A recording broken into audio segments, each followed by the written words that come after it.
Number 1, अधुनास्ति सर्वत्र अनास्था क्रम परंपरा, अदूरदर्शिता ग्रस्ता जना विस्मृत्य गौरवम। और क्या है? अदूरदर्शी है आज का मानव, यानी हम लोग सब अदूरदर्शी है, यानी दूरदृष्टि का अभाव है। जैसे श्रद्धेय भाई साहब कह रहे थे कि गायत्री का मतलब होता है दूरदर्शी विवेकशीलता, दूरदर्शी विवेकशीलता गायत्री का मतलब होता है। तो आज का जो मानव है वो अदूरदर्शी, अदूरदर्शिता ग्रस्ता, ये दूसरा कारण है। जना विस्मृत्य गौरवम, और हम लोग अपने आत्म गौरव को भूल चुके हैं, यानी हम लोग चैतन्य तत्व हैं ये हम भूल चुके हैं, हम लोग आत्म तत्व हैं ये भूल चुके हैं, हम ईश्वर के अंश हैं ये हम लोग भूल चुके हैं, ये हम आनंद के पुत्र हैं। हम लोग क्या है? अमृत से पुत्रा, हम लोग अमृत के पुत्र, ये हम लोग भूल गए, अपने गौरव को भूल गए।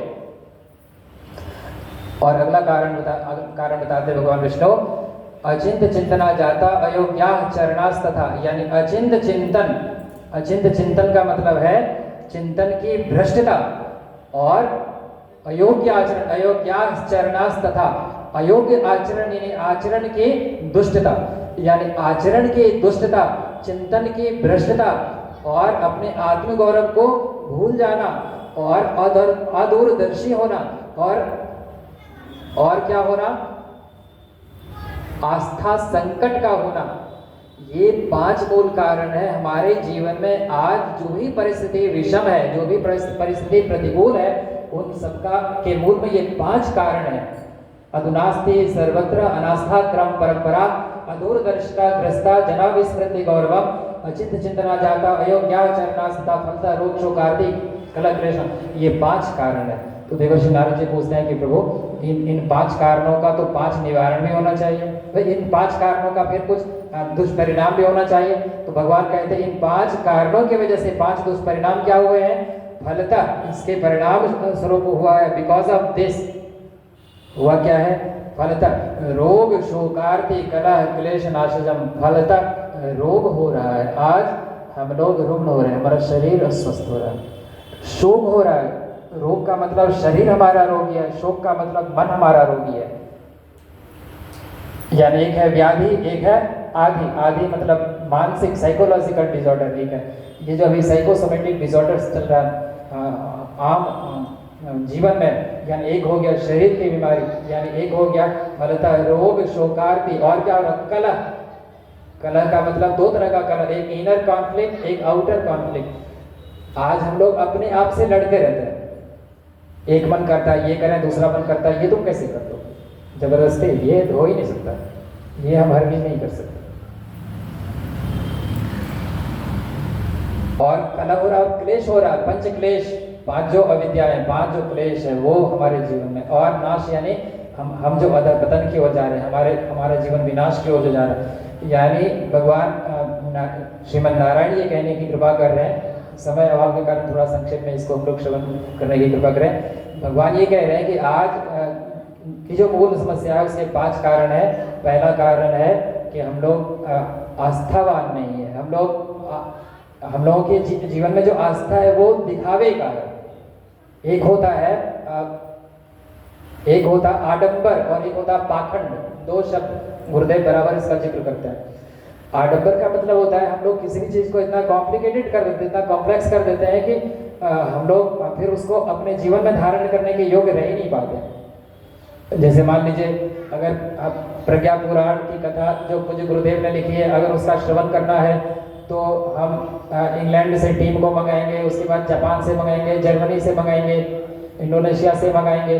अरे बाबा, गुरुदेव ने ये लिखा है, हम लोग पढ़े लिखे लोग हैं, खुद भी पढ़े लिखे लोगों तक इसको पहुंचा दें, इसको पढ़ें, प्रतिदिन कम से कम एक कथा को पढ़ें। ये प्रज्ञा पुराण की कथा का उद्देश्य, ये उद्देश्य नहीं है कि 4 दिन हम लोग आएंगे, सुन लेंगे और चले जाएंगे। प्रज्ञा पुराण का ये ग्रंथ लेकर जाएंगे, प्रतिदिन एक कथा सुनेंगे। इतनी अच्छी कथा है कि आप लोग एकदम हैरान हो जाएंगे, इतनी सुंदर कथा है। एक कथा आती है कि एक घर के दीवार पे कान लगाकर एक गधा कुछ सुनने का प्रयास कर रहा था। ध्यान दीजिए, गधा कुछ सुनने का प्रयास कर रहा था। इसके भाषा टीका में कई सारे हमारे परिजनों ने लिखा। तो जब एक गधा कान लगाकर सुनने का प्रयास कर रहा था, तो एक दूसरा गधा आता है और दूसरा गधा उसके नज़दीक जाकर पूछता है गधे की भाषा में कि भैया तू ये क्या सुन रहा है? तो वो मुंह लटका के कहता है कि देखो भाई, हमारे 2 बच्चे थे, बड़े प्यारे नन्हे मुन्ने बच्चे थे, बड़ा हम उनको लाड प्यार देते थे। एक दिन पहले इनकी माँ ने इनको थोड़ी सी बुलंदी क्या मार दी, दोनों बच्चा घर छोड़कर भाग गया और हम कल से उनकी खोज कर रहे हैं। आज सवेरे से शाम हो गई, हमारे बच्चे हमको नहीं मिले। ढूंढ खोज करता करता इस गांव को जब मैं आया तो मैंने सुना कि इस घर के अंदर से 2 लोगों के झगड़ने की आवाज़ सुनाई दे रही है।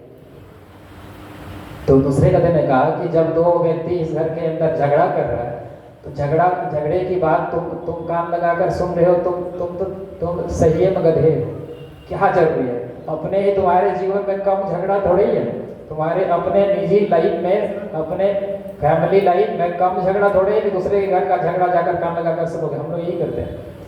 तो पहले गधे ने कहा देखो नहीं, इसमें इस झगड़े से हम हमारे लाइफ, हमारे काम की एक चीज निकल के सामने आने वाली है, हमारा एक मकसद, एक मसला सॉल्व होने वाला, इसीलिए मैं कान लगाकर सुन रहा हूँ। तो क्या मसला सॉल्व होने वाला? तो इस झगड़े के बाद हमको हमारा दोनों खोया हुआ बच्चा मिलने वाला है। तो अरे झगड़ा खत्म होगा तो दोनों बच्चा कैसे तुमको मिल जाएगा? तो इन्होंने कहा कि तू भी ध्यान लगाकर सुन, जो 2 व्यक्ति आपस में झगड़ा कर, जो भी 2 आपस में झगड़ा कर रहा, उसमें से एक कह रहा कि गधे का बच्चा तू घर से भाग जा, और दूसरे को कह रहा है तू गधे का बच्चा तू घर से भाग जा। यानी पहला कह रहा है कि तू गधे का बच्चा है और दूसरा कह रहा है तू भी गधे का बच्चा है, तू घर से भाग जा, तू घर से भाग जा। तो इनको लगा कि 2 ही बच्चा मेरा भागा है घर से, जरूर ये दोनों बच्चे